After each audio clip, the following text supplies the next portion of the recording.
What up guys, Banana Owns here bringing you part 4 of my Skyward Sword Let's Play. It's time to suit up and go down to the surface where we're going to have a lot of fun and actually get to play some of the game. But of course, there is a bit of a catch, and first we need to buy a shield. Well, I need to buy a shield and acquire some bottles. And, well, we're going to play. And we actually get to do stuff this time, so that's a good thing. That's a good thing. Anyway, Link just suited up in his trademark green outfit, and it looks really nice. I'm very happy to see it. It was a bit of a lull there, but oh well. Anyway, it's time to head out to the market. And I really like the bazaar area in this game. It's really cool looking, and I feel like it adds a sense of a hub, kind of like Castletown or Clocktown, or even Windfall Island from Wind Waker. It's kind of like the market hub in this game. But anyway, you get the adventure pouch here, which is a new system for Skyward Sword and regarding holding like items like bottles and such, where you have a bank and you can't hold all your items, but it's not like for like items you get from dungeons. It's kind of a different take, like bottles and like special talismans that give you extra heart containers and such like that. So anyway, it's pretty cool, and you have to pay to upgrade them. So it gives you a bit more incentive to save up those rupees and explore a bit more. But anyway, I'm just talking to these guys here just to hear what they have to say. You know, because they're my fellow students at the Knight Academy. But let's go head to the bazaar.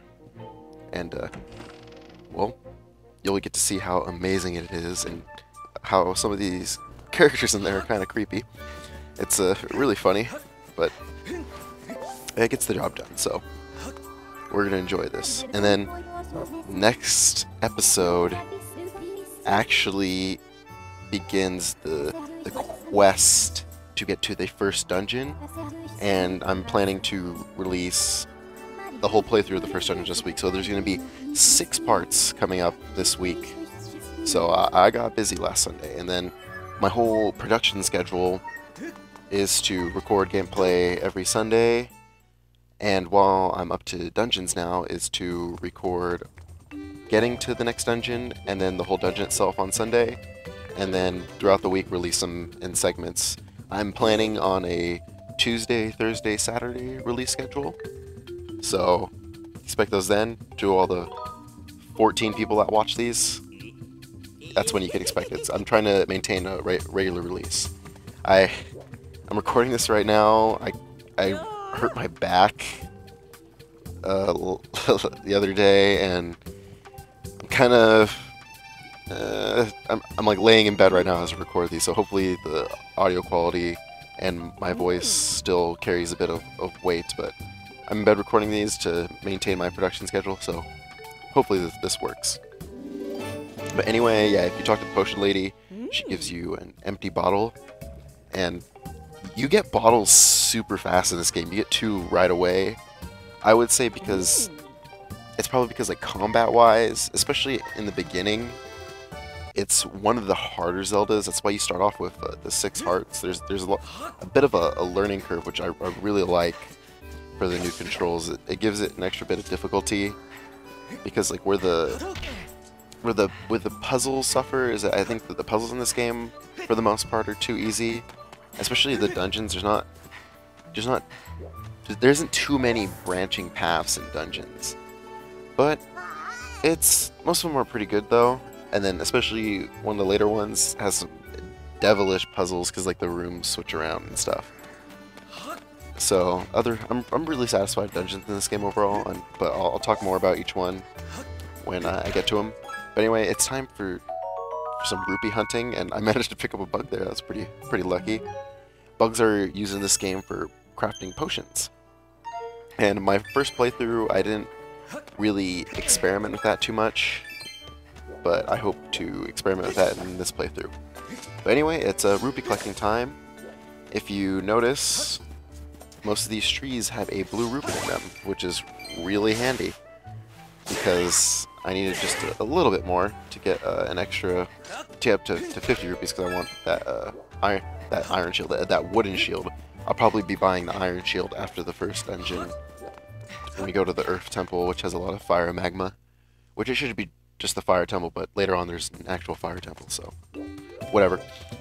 But anyway, it's time to go back to that creepy shop guy with the... Oh, what the fuck? Oh, I forgot about the fortune teller. Kind of looks like Honey Boo Boo's mom. Oh my god, it does look like Honey Boo Boo's mom. Which is like a crystal ball on the front. Anyway, let's go back to this creepy store owner who looks kind of like the Happy Mask salesman, who is based on Shigeru Miyamoto. Fun fact of the day. So you guys can learn something if you watch these Let's Plays. But anyway, I just got my wooden shield. I'm gonna equip this bitch. And hopefully I will never have to use this again after this first dungeon. So let's do this. It's time to fly so high in the sky and go visit the surface. You know, as the great poet R. Kelly once said, I believe I can fly. Because, that beautiful. Speaking of R. Kelly, I recently watched the entirety of Trapped in the Closet. It's in that category of so bad it's good. It's just the same beat is used for every single part, and it gets so annoying to listen to, but it's absolutely hilarious at the same time. Like, spoiler alert for R. Kelly Trapped in the Closet, but the part where the midget comes out of the cabinet, it's just like, what the fuck? I can't tell if he's serious about that or if he's a comedic genius, but I think he's serious about it, so it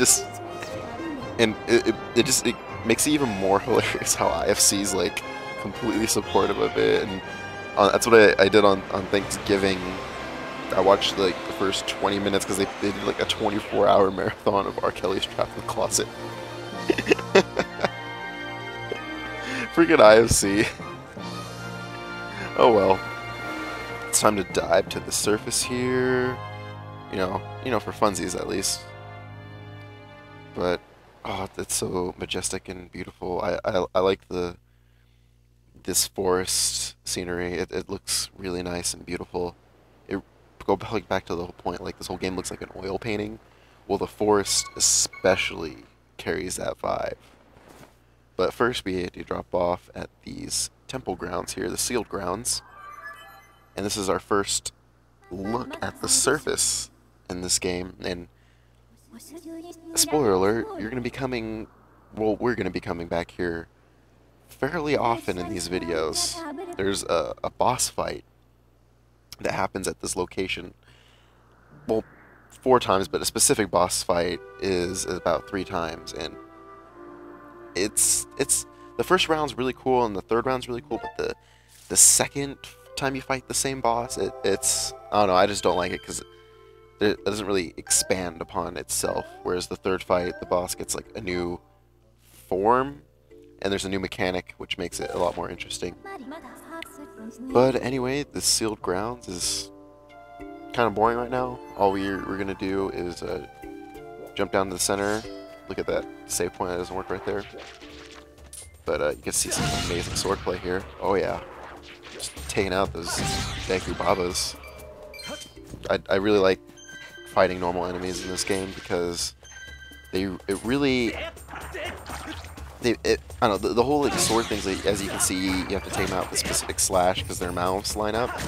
It really adds like a level of complexity and it makes fighting normal enemies fun. And I really enjoy that. And I don't know, this whole game is just fun. It's just fun. Okay, some more cutscene. This is a really creepy cutscene right here. It's just like, whoa. Oh my god. What the fuck? It's like Link's like losing his mind. That's what it seems like to me. Look at that dark, ominous present. It's a dark, ominous present. You know, under the Christmas tree, you just have like one in like black wrapping paper and a red bow. that says "Hail Satan" on it. That's an ominous present. But anyway, this ominous presence and turns into a giant fucking whale. It's like fucking Shamu, an evil Shamu. Oh, Skyward Sword developers, you so silly. It's like, damn nature, you scary. Oh shit, that's just creepy. But you know, life goes on. There's a lot of creepy things in Zelda games. Majora's Mask, the Gibdos, especially the Redeads, especially Ocarina of Time. After you exit the Temple of Time when you become an adult, and then you go through the ruins of Castletown and all the Redeads. Oh, it scared the shit out of me when I was little, and until I figured out what's the song? It's whatever the song that turns the daytime where you can cycle the day and night cycle. When you play that, it freezes the Redeads, and when I figured that out when I was like 10, it was the greatest thing ever because I could freeze them, and those things scared the shit out of me. I think it's funny because I've never really, oh man, like all my time playing Ocarina of Time, I think it was just recently my last playthrough where I actually did all of the Beneath the Well because that scared. I finally like conquered my childhood fear of playing that stage. I remember I used to always just run in there and grab the Lens of Truth and just take off. But I finally managed to beat it, conquer my childhood fear. And I mastered that. I made that game my bitch. I'm very happy. Anyway, let's do the Skyward Strike. And then, boom goes the dynamite. And then it'll open up these geyser vents that let us travel up. Just, like, note the layout of this chasm, because you can see the stamina fruit on the side, so it's like, okay, what are we doing here that requires us to run up in a circle at a constant speed without tiring? And I think it's a lot of epic foreshadowing when you just look at the whole layout of this little pit. But anyway, let's move on. You get these dousing ability, and it's really useful, but it kind of makes things too easy, especially when finding a lot of the extra content. When you find the extra content, especially later on, you get the ability to douse for the goddess cubes, which open chest in the Skyloft, and they serve that function. And when you get douse for them, there's really is no sense of discovery, because you just go travel to an area and then you douse for them, and then you just use Skyward Strike. There's like no effort at all. It comes a bit later on in the game when you get the ability to douse for them, but it makes it too. It's like the whole thing of like difficulty. It's such a weird balance in this game because like the sword play and everything is really great, and it's a perfect level of difficulty. But like the puzzles are a bit too easy, especially like, the dungeons I feel are a bit easy. I think the more difficult ones for me was that last dungeon I was talking about with the rooms that change, and then the ship and the mine.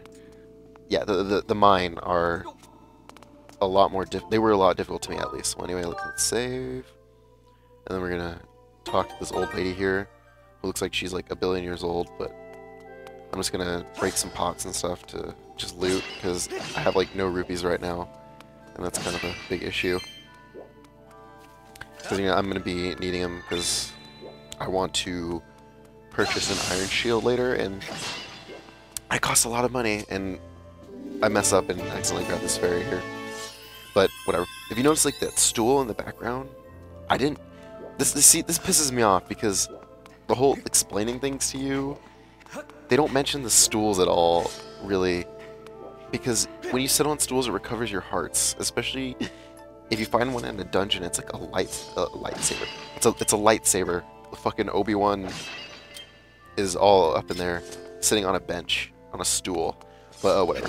It's a lifesaver really in some of the later dungeons, because this game, that's one thing that's difficult. The combat is a little difficult because there's more room for user error if you're not as precise, and it really could cost you. I really love it, because when you master it, you feel like you've mastered it, and it's one of the greatest feelings.